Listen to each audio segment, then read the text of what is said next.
Jump off that exhausting hamster wheel and into balanced living with Dr. Marissa. Promise you joy in the mystery.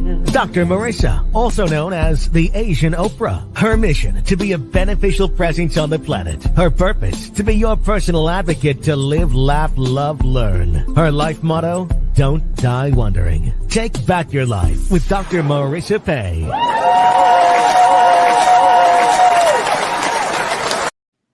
And welcome. You are tuned into Take My Advice. I'm not using it. Get balanced with Dr. Marissa here on NBC, CNBC, and NBC News Sports Radio Station KCAA, AM 1050, FM 102.3, FM 106.5, and streaming everywhere. iHeartRadio, Spotify, Stitcher, Amazon Music, Audible, iTunes, TuneIn, Podchaser, Spreaker, Rumble, Tiki Live, and more. I am Dr. Marissa.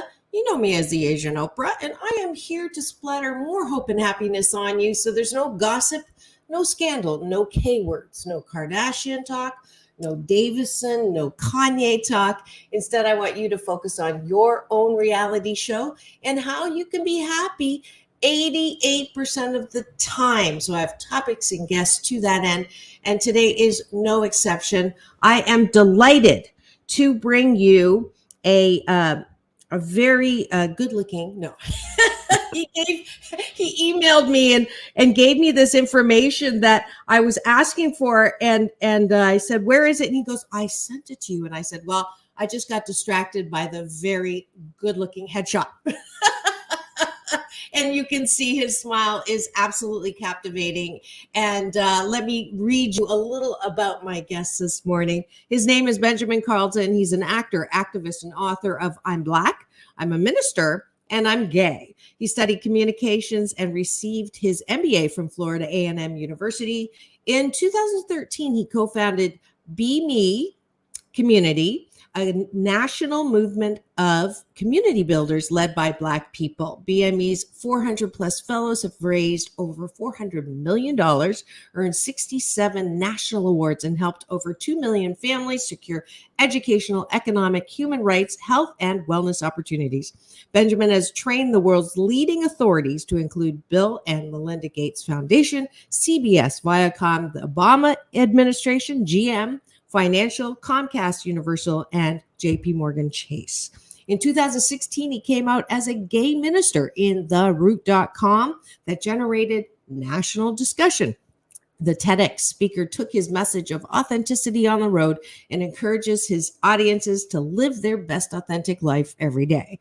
In 2021, he launched Stand for Love, a global tour designed to elevate the Black queer experience. Please welcome to my studio, Benjamin Carlton.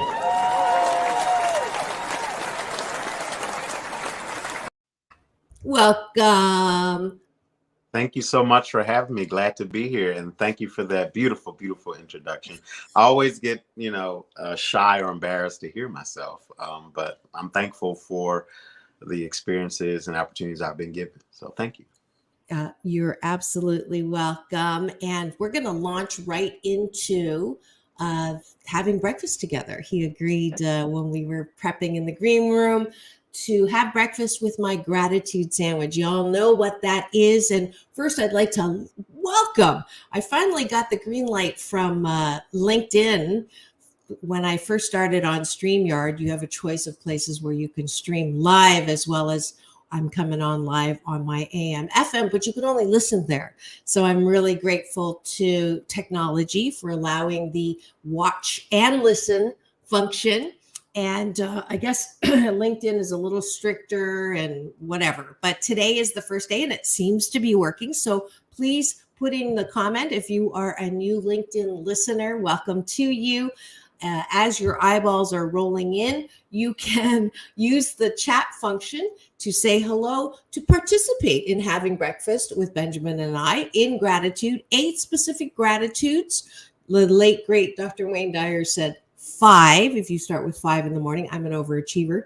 And Benjamin, you may not know this, but I'm Chinese. I know you thought I was Swedish. But 8 is a lucky number in Chinese. It's a homophone for good fortune. And so I asked for 8, and we'll go back and forth and tag team. And then the bottom of the bun is appreciation. What do we appreciate about ourselves? And so you may want to, based on your comments of, you get a little whatever it is when I'm reading all those accolades. So to own those things that you appreciate about yourself that led to the success that you've had. So let's get started.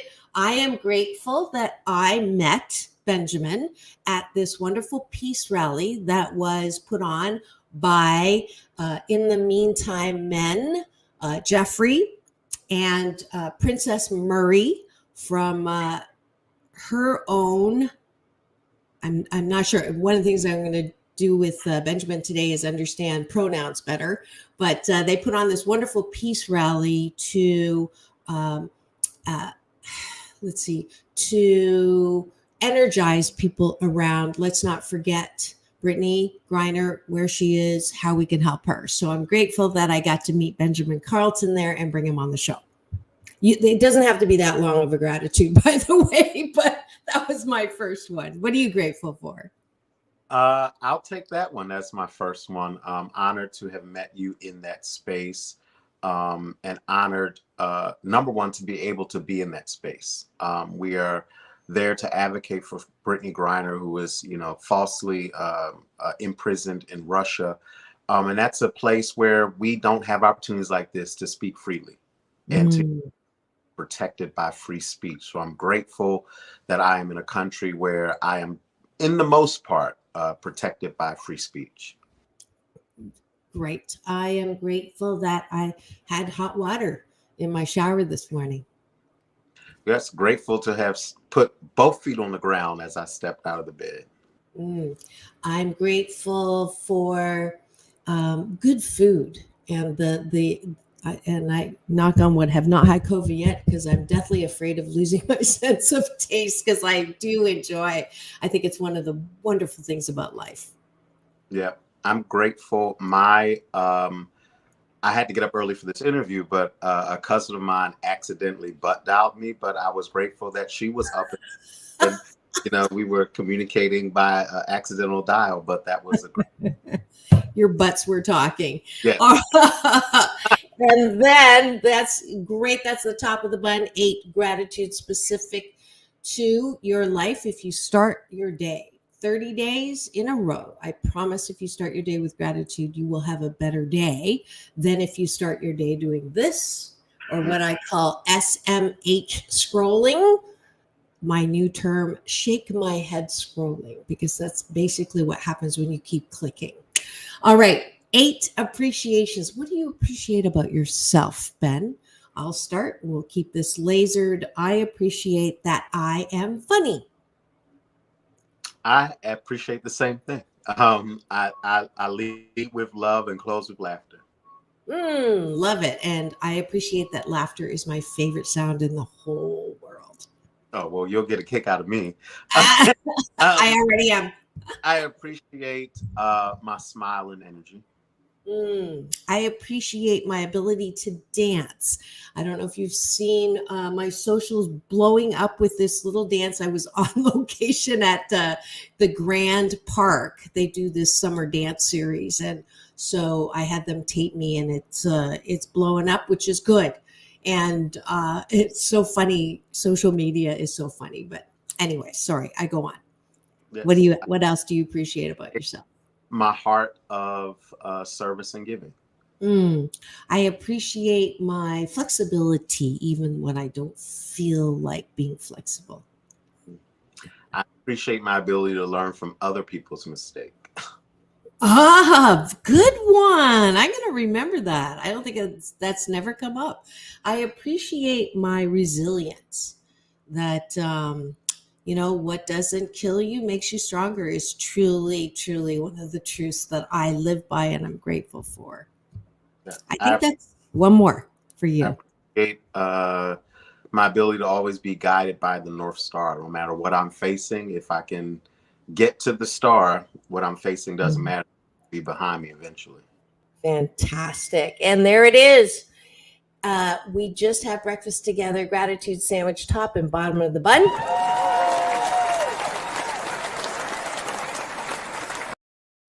Thank you for playing along. Let's see, nobody put a comment in there, so we'll just go with Benjamin and I having breakfast together. You know the drill. If you're in your car, don't look at the person next to you, but you can always say your gratitudes and appreciation out loud. Make sure that you repeat your appreciations before you go to bed, so you're not thinking about all the things you haven't done or finished or who done you wrong. Instead, appreciate who you are and whose you are and how you get to move and groove in this life. All right, let's get started with I asked Benjamin on for a couple of reasons. One was to continue the conversation I started yesterday. I did my on location hashtag Dr. Marissa reporting live, both on climate change and the Brittany Griner story. And I didn't have time to go into detail looking at the NPR news feed, but I would love for you to sort of capsulize what you know and how we can help. That's the first reason I asked you on. And then you mentioned that Brittany Griner was queer or is queer. And I went, what? I mean, I don't think I've heard her described that way, and I'm not familiar with the difference between queer, lesbian, and I thought, well, this is a great opportunity because you do the talks, you do this education to educate me and taught me up on my ability to value diversity in the LGBTQ community, and especially with the pronouns. I have to say, I'm not quite sure. I've had my daughters try to explain it to me, and I think I'm 88% there, but it would be wonderful to have you do that. So that's today's show. Please do comment, question for Benjamin if you have any, and the stage is yours.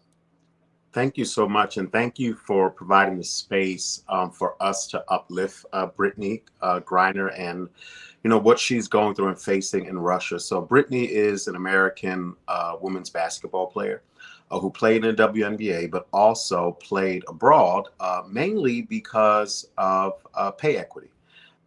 In America, the totality of all the women's basketball players in the WNBA, I believe, doesn't even get to LeBron's overall salary. And for many reasons, whether the WNBA doesn't bring in money, but salaries are really low.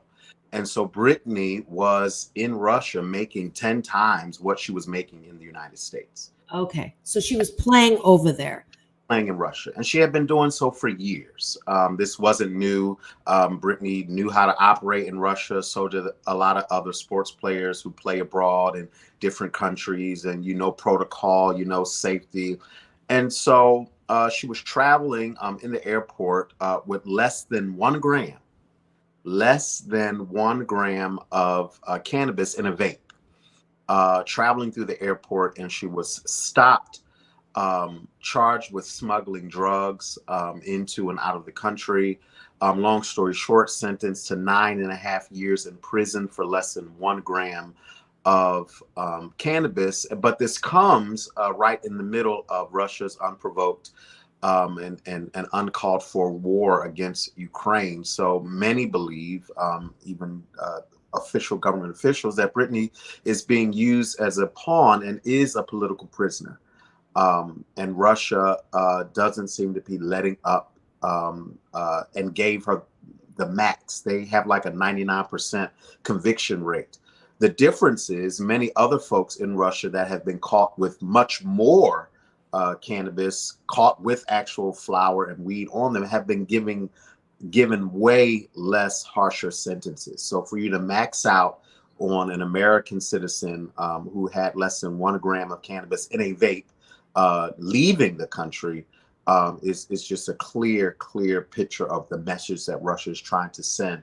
And so we in America, especially those in the LGBTQ community, are absolutely upset about this, really want the American government, the White House, Congress to prioritize bringing Brittany home, because she deserves to be home with her family and friends, and does not deserve to be in a cage. The conditions in which they have Brittany in are not just in prison, but they have her in one of the worst facilities in Russia, all because of less than a gram of cannabis. So this is absolutely something we need to keep our eyes on and make sure that, we are not quiet about this while it's happening. And while it does look bleak and it's Russia, we still can make some noise about it. Yes. And I, just yesterday when I was talking about it, all of a sudden I'm like, I can't even imagine what it must feel like for her right now. I mean, the gravity of being in, now you're telling me, the worst facility in Russia, which those of us who watch Stranger Things have a sense of, I mean, that's Hollywood's version, but I'm sure it's not that far out of the range of the reality of how bad things are over there in the middle of a war. And my heart just really goes out to her. And we gave a 3 breath, and we can do one now, just taking a deep breath in through the nose and releasing just peace and comfort and love and caring and hope to her where she is in the Russian prison, and just knowing that we can do something. So what can we do right now? I went to the website that Jeffrey told me to, but I didn't find a call to action right in the front page. So if you can give me a place to go to post, that would be helpful. A call to action absolutely will be reaching out to your elected officials in the federal government, whether they be your congressperson in the House of Representatives or in the Senate. Also reaching out to the White House, letting them know that we are paying attention and we want you to do something as much as you can, make it priority about Brittany Griner and the situation that she is in. 2, advocate for right here in your home state, right here in the United States, advocate for those who are in jail now for cannabis. Cannabis becoming legal in so many places around the country and the world. And those who have been jailed and detained and have their records tarnished because of cannabis should, number 1, have their records clear, but 2, should have their sentences revoked because it's legal.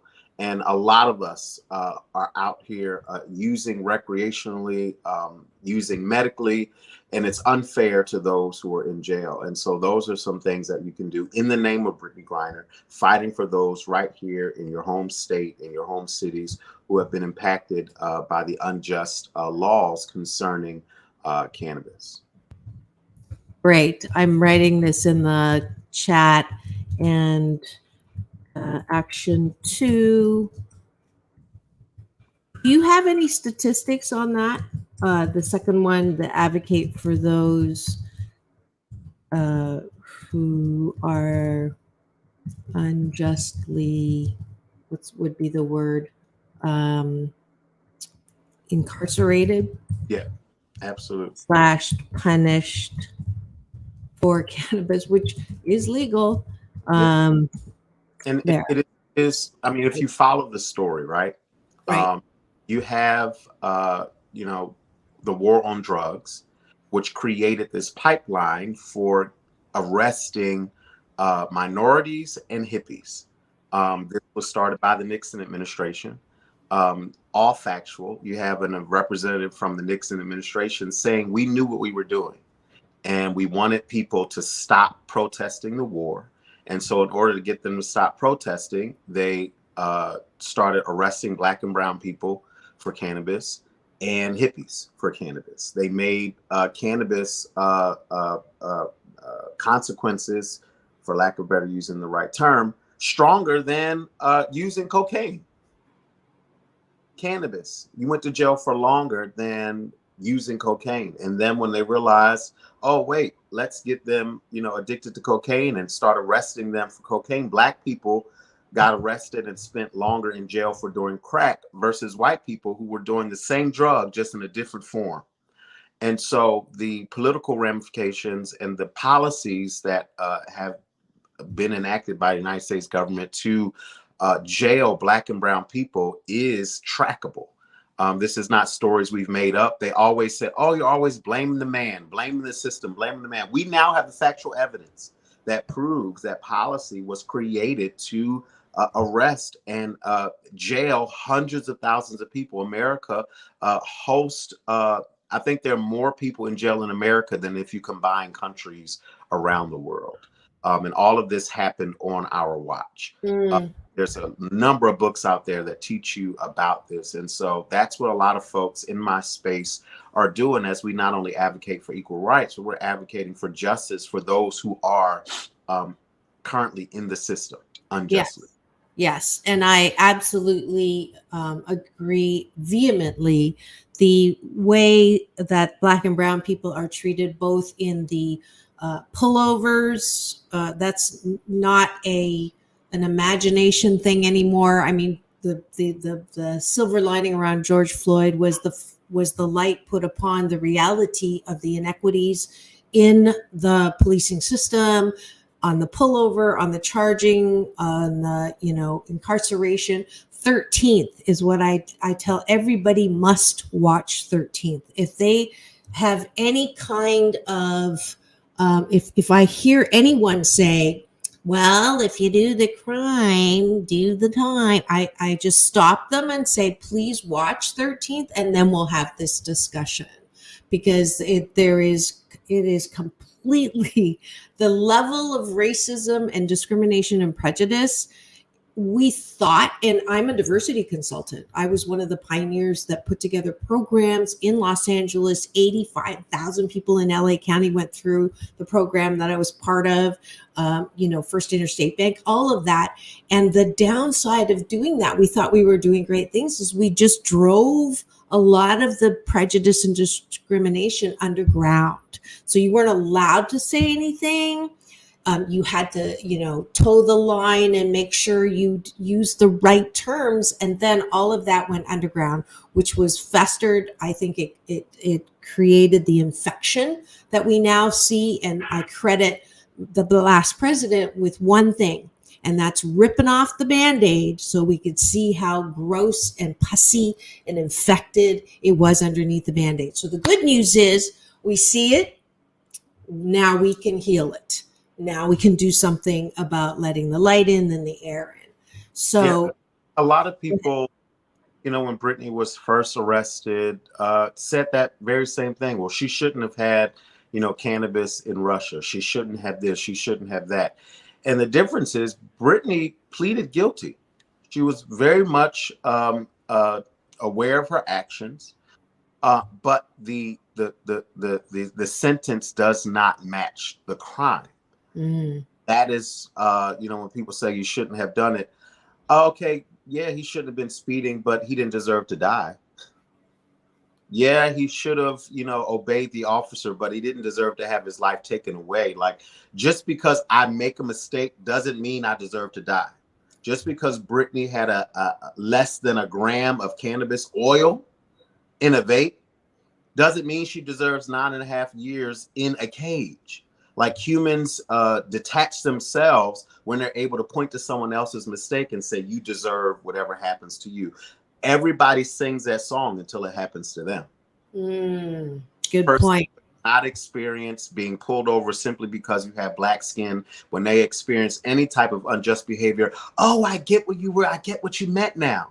It's experiencing it in order for them to get it, but their lack of empathy and love for others, which then stems from a lack of empathy and love for themselves. You can't love others if you don't love yourself, is the source of all that. We are not putting ourselves in other people's shoes. And so many people who are in jail because of cannabis don't deserve to be there. Brittany does not deserve to be in a Russian cage for 9.5 years for less than a gram of cannabis. She admitted she was guilty, but fine her, ban her from coming into the country. Anything but 9.5 years in jail in a cage. Yeah. Clearly, politically I mean, it's just, anyways, but we're focused on solution. That's what I do on this show. So it's wrong.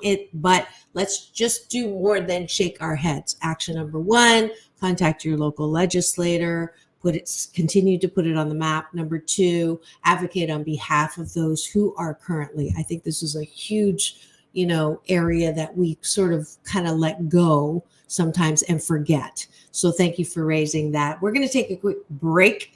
If you're wondering who this guy is, this guy who apparently is called what were you telling? You're the male or the Oprah?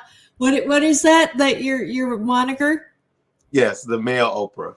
The male Oprah. When he told me that, I'm like, well, then of course you're supposed to be on my show, because I was introduced to Oprah as the Asian Oprah. So you've got the male Oprah, also known as Benjamin Carlton, here in studio live.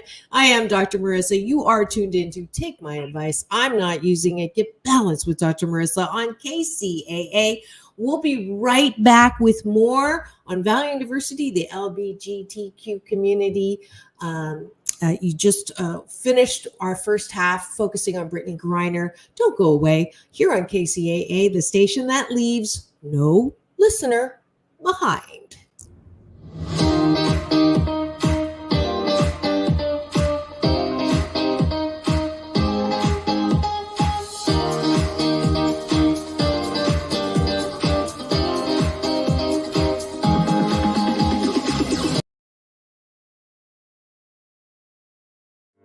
Welcome to Balanced Tai Chi Gong. My name is Dr. Marissa Pei. For the next 28 minutes, we will be slow dancing with the universe in a moving meditation that promotes inner peace, one breath at a time. Just follow the sound of my voice and move with me as I guide you through this ancient wisdom through New Thought practice. As a corporate psychologist, I created this practice in response to my life and those of my clients. We were professional, high achievement-oriented, multitasking control freaks and exhausted. No matter how many successes, it was never enough. That, coupled with a painful life experience, led me on a quest to find another way to live and back to my Chinese roots. If you practice regularly, I can promise you that it will impact all health vortexes. Body, mind, spirit, soul. You will be in a place of balance and inner peace the way we were created. 谢谢. Be my partner, dance with me, just hold on.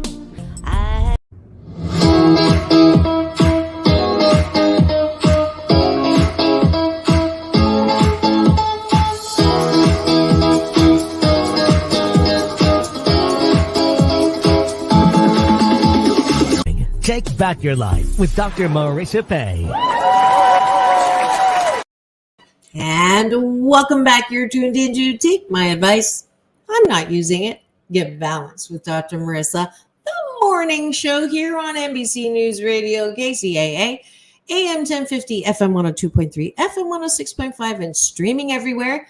iHeartRadio, Spotify, LinkedIn, Facebook, YouTube, and on my YouTube channel. If you free subscribe, you'll get an alert every weekday morning when a new show hits. And you'll want to stay tuned, because tomorrow we're talking about, should we get rid of toxic people in our life? That's a question that came in from a caller Thursday with my co-host Sam Works It. Straight Talk with Sam and Dr. Marissa. We're talking about open relationships, his choice of topic, by the way. And then Friday, it is Fired Up Friday with Cynthia Kahi. And we'll be talking about something interesting, I'm sure. But you did see the promo just now. I'm inviting you all to the beach on Saturday. Benjamin, if you're around town, I would love for you to come down to Long Beach. I teach the Tai Chi Qigong. It's a moving meditation practice that promotes inner peace, one breath at a time, 10 a.m. every last Saturday of the month. Go register at drmarissa.life. As well, Friday night, my last Friday of the month. Get happy hour. So if you'd like to talk about how you can be happy 88% of the time, then again, it's a free hour on Zoom. So go to drmarissa.life to register there. And we're back with Benjamin Carlton, who is now going to help me with my terms. And this is not political correctness. Let me just preface this by saying we use terms to show that we respect the group or quality, not because we want to get the right term. Because I hear people all the time saying, well, first it was African American, and then it was Black, and then it was gay, and then it was homosexual, and then it wasn't, and then it was. And come on, give me the Bible that tells me the right term to use. And I say to you, if you're doing this to get it right, you got it wrong.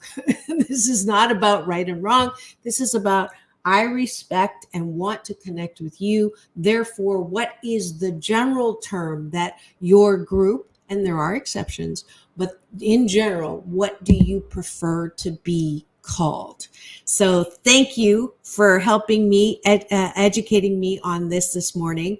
And we'll start with the queer, because queer has gone through, you're not supposed to call someone queer because it's a derogatory thing, but then we added the Q to the LBGT, and now it's a good thing. Tell me what that term means for the general population. The first thing to note, Dr. Marissa, is that language changes all the time. And words that they used 100 years ago, we're not using today. Terms that they used 1,000 years ago, we're not using today. And terms that we're using today, I can guarantee you 100 years from now, they will be different terms. And that is the first thing that humans need to understand, is that language changes. And we have to respect the change in language, or we'll be left behind.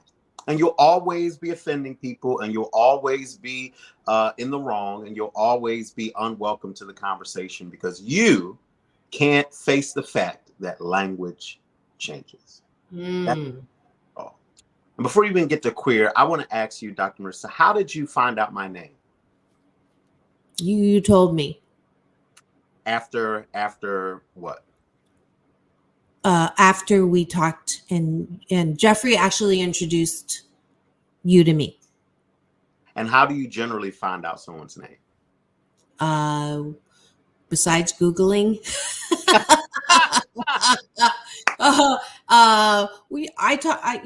I introduce myself and say who I am, and they introduce themselves to me, and then I promptly forget their name because I'm not good at that.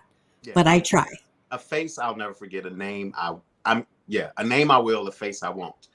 But the basis of finding out someone's name is simply asking, or you introduce yourself. We make pronouns, we make labels, we make titles so difficult when they don't have to be. And to your earlier point, it's all about respecting how someone decides to show up in the world. And language is changing because people are given agency and space to show up exactly how they want to. Where before we were so glued to binaries meaning he versus she, blue versus pink, boy versus girl. There's so much language now for everything that's in between those two binaries, and people are showing up unapologetically. And the way we get over it is simply asking, what's your name? What's your pronouns? How do you like to be addressed? No one takes offense to that. What we do take offense to is when you try to insert what you think my pronoun should be. If I want to go by they, and because he is in your head and he is what you keep calling me, you are strategically, triggering me and offending me. All because you won't ask how I want to show up in the world. Okay, so take me back to basics. So binary is he and she, which is the traditional male, female, which is what the generations past are familiar with. Absolutely. So now they refers to. They refers to, so there is he, she, they, ze, X, which means nothing, And that is, a pronoun is just simply in place of a proper noun. Proper noun is my name. Have you talked to Ben? Yes, he called me yesterday. Proper noun was my name. Pronoun was the he. I decide how my pronoun or what my pronoun should be. I like he, him. Some people like they, their because they don't identify with being a male or a female. So they Okay, so they is you don't identify with either being male or female. So that's they. What is Z or the one before that? Z is pretty much the same thing. Okay. Outside, someone who doesn't identify as he or she, but wants to be identified as they. And then X is someone I don't want any pronouns. So put X in place. Okay. And why would you not want to be identified as any pronoun? Just, I don't understand it. I don't have that lived experience. Okay. But what I can tell you is because we have been psychologically abused for so long in being forced to choose boy or girl. Right. And there's so many people who show up in the world, not just because of how they want to express themselves, but this is what really like blew my mind. I was doing a TED Talk, and one of the people doing the TED Talk with me was intersex. And I learned then that 1 in 1,000 people born in this world, that's millions and millions of people over time, are born both male and female. Scientifically. They have the chromosome, they have the organs, they have all the things. And for centuries, doctors, one, would make the decision and, remove something here, add something there. And then it became the parents' decision. And so some people will grow up not knowing that they were born intersex. They were born with both features of male and female. Wow. I did not know that. And so it's not even a matter of how I decide to show up in the world. This is science. Right. And so for years, we've had just male and female, when if you would let someone be born exactly how they are with both male and female traits, characteristics, chromosomes, organs, genitals, whatever, they don't fit the male female binary.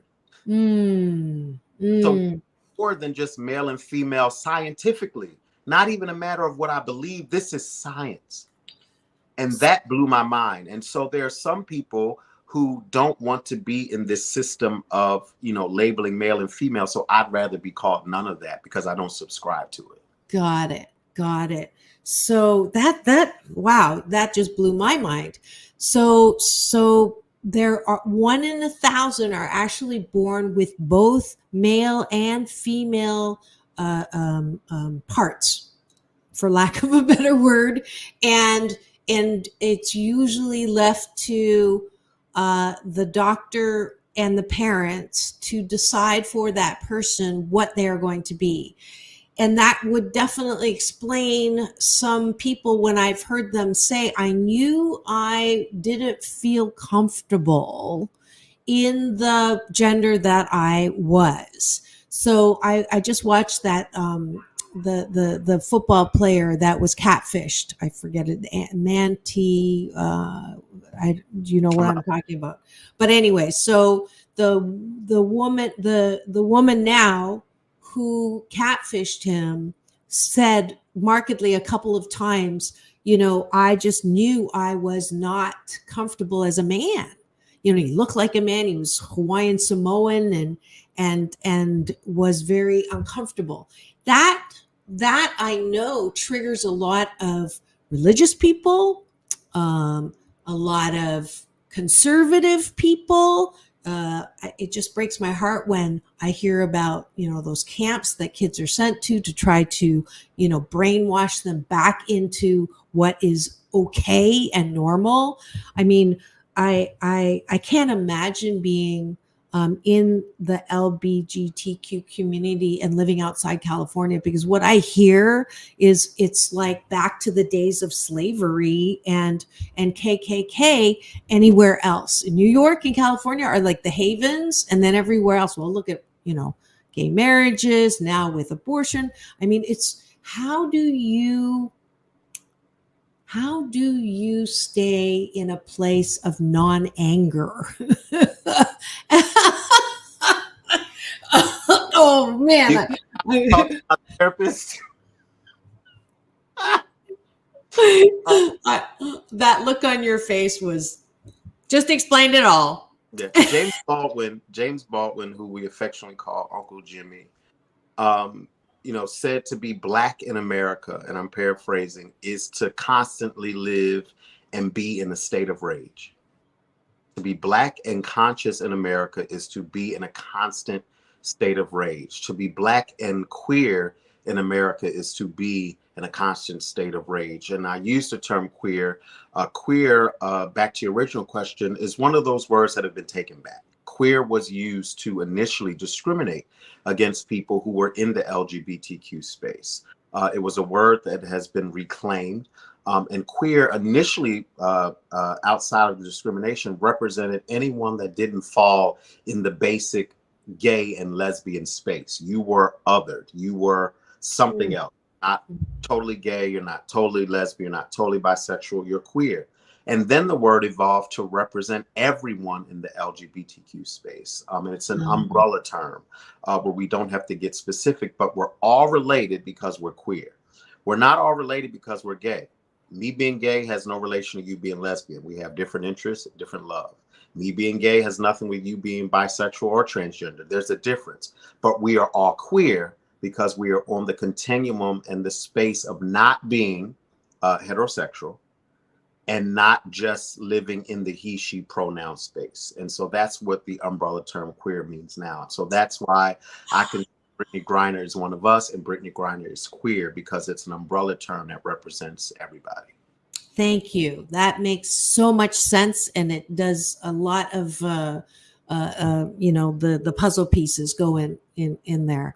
So queer umbrella term, LG, so lesbian, LG gay, LG B bisexual, T queer, transgender, Q and then Q.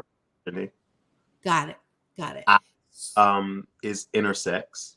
Oh, wait. Where'd that I? Okay. I is The general term now, or the acronym is LGBTQIA plus. Oh. I is intersex. A is for ally, or in some spaces, A stands for asexual, people who don't like to have sex. Huh. So go back to I. I is intersex, which means? You were born with no clearly identifiable traits that would make you either male or female. Okay. So it's the opposite of what you were talking about, both. Yeah, there's a difference between sex and gender. Okay, thank you. Sex is, what the doctor labels you when you're born. You're either born male or female or intersex. Those are the three categories for how they label you when you're born. Gender is a social construct and how we show up in the world. Men should be blue, girls should be pink, men wear pants, girl wear skirts, men, wear shoes, women wear heels. But again, if you are, and most people aren't a fan in the study of history, men started wearing the skirts and the dresses. Men started wearing the heels. Men started wearing the makeup. Women were not allowed to, be on stages. So it was the men on stages in makeup pretending to be women. So all of these things that push you into a gender role have changed over time. And that's why, we can't be so definite on things. But yes, so there's a difference between sex and gender. Mm-hmm. So I represents intersex. Interesting. And the A is either ally or asexual. Asexual is none of the above. Yeah. Right. And don't like having sex.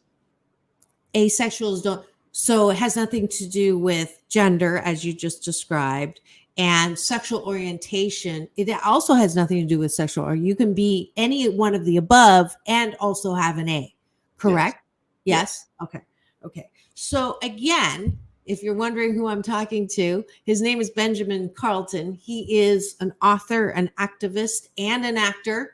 And he is schooling me on a very important topic, which is how do we show respect and connection and value to the diversity of the LGBTQ IA plus Yes. community. A quick I learn. just- It's a learn. I'm a quick learner. And again, some of you may be rolling your eyeballs and it's like, geez. And I'm going to put the moose on the table because that's what I do. It's the Canadian version of the elephant in the room. And one of the reasons why I have a great following and a great support base is because I do want to put the moose on the table. What is your response to people who say this is getting ridiculous? Like, I get that, there's some differences, but Jiminy Christmas, this is getting like, this is way too hard. This is way too, the squeaky wheel, and it's such a small minority. And why do we have to go to all this trouble? And why is this like, this is ridiculous. So that's not me. Yeah. But I've heard it. It's tons that I face every day as an openly Black gay man of faith. People don't understand how I can be a Christian and a minister and openly celebrate who I am and how I show up in the world. And the first thing I say is, welcome to the 21st century. Welcome. We've been waiting for you. And then I find out a little bit about who they are, and I remind them that they were once not. If you were not white male with a specific European track, you weren't well regarded in the world always. And I remind people of that. There was once a time where Black and white people couldn't be married. It was illegal. There was once a time where women couldn't vote. There was once a time where women couldn't have their own bank accounts. I believe until the 1960s and 70s, women could not have a bank account. And when they're reminded of all of these things that, where people were discriminated against at one time or another, it helps them understand that we are still growing, one, as a country, but we're still growing as a humanity. And we're creating spaces where people are allowed to show up as they choose to. And none of this is new. I thought that being gay was new because I knew nothing about it. It was discriminated against in church. All you hear is freaks and perverts and pedophiles. That's the message. I didn't realize, homosexuals have been around since the beginning of time. I didn't realize that till I studied history, and have always been shunned. So none of this is new. Mm-hmm. We're just creating space. People complain, oh, there's too much gayness on TV. It's going to turn my kids gay. I've watched TV my whole life, and I've seen a lot of straight stuff, and it hasn't turned me straight. So that theory doesn't work. Very good point. Because I'm still very gay, and I watch a lot of straight TV. But the arts is now generally what leads in the arts. Policy will soon follow. And the arts are now creating spaces where people are able to be authentic. You're able to see gay love, lesbian love, bisexual love, because these are all ways that humans love and interact that have been silenced, shunned, discriminated against, and policy. There's so many places across the world where being gay will get you killed legally. In the Middle East, in Africa, in so many places. But then there are places like Fiji where they don't even have labels. They don't even have terms. They don't have pronouns. They don't have any of that. I was in Fiji. I said, where's the gay club? They're like, what is that? I went to the club. Everybody's having a good time. Men dancing with men, women with women, men with women. We were having a marvelous time. Thailand, they love transsexuals. They love transgenders, rather. They love queerness. They love Black skin. I mean, all of the things. So there are places in the world where we aren't living in these binaries and these cages and cells and boxes. And I always say, just welcome to the 21st century. We've been waiting. I love it. I love it. What's the difference between transgender and transsexual? Again, it goes back to the difference between sex and gender, and how you choose to show up. And as terms evolved, you did say, transsexual at one point. They said other words that I won't say, but it gets down to the end of it. Is the sexual biological, or is it the gender that you're training in? And trans refers to transition. Transition. Okay.